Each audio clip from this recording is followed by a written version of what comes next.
We immediately fell in love with this little space off of the kitchen. And in the UK, they often call these cozy little living rooms snugs. So I have been calling it our snug for the last, 6 months.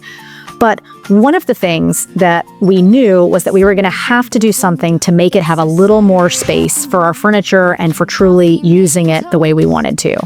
And because we already have a kitchen island, we decided we could remove this second piece. And I know it is blasphemous to get rid of this kind of counter space and cabinet space. But again, because we have enough in the rest of the kitchen, this was the good decision. The first question was, what is the floor going to look like beneath? My hunch was it was going to be the same floor as the existing floor around it, maybe just not finished. The worst case scenario was it's going to be like subflooring and we're going to have an oh crap moment once the island comes out. So turns out it's harder to get granite removed than you would think. For starters, this piece was over 500 pounds. There's no getting it out ourselves. And a lot of fabricators and granite shops in the area didn't want to touch it because we weren't putting in new granite.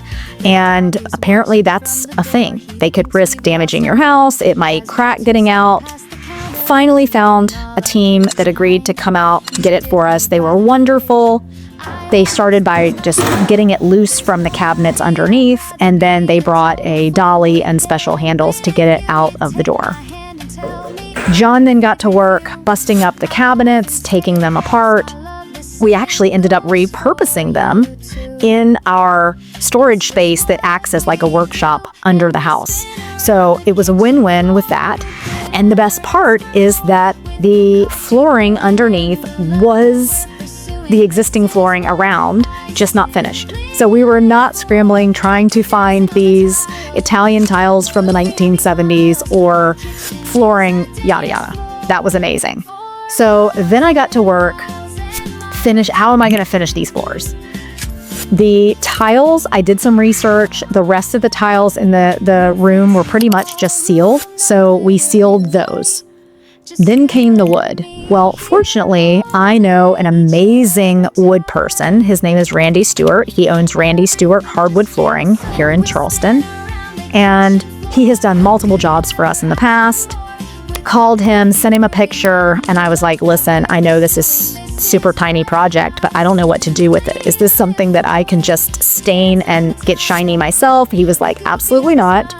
And he, within a week, sent his team to come and do this for us and did the best job. Dave came, he keyed in new wood, he did the stain, he's a pro at matching stain colors, got the finish perfect, and it just ended up looking like you can hardly tell where the island was. We are so excited for our furniture to get here because now the whole space is going to be ready. The painters will already be done, so the little power strip that was left on the wall and the white square will be gone, and we can set this space up as our snug connecting to our kitchen. So project down, and it looks so awesome when one works out the way you want it to work out.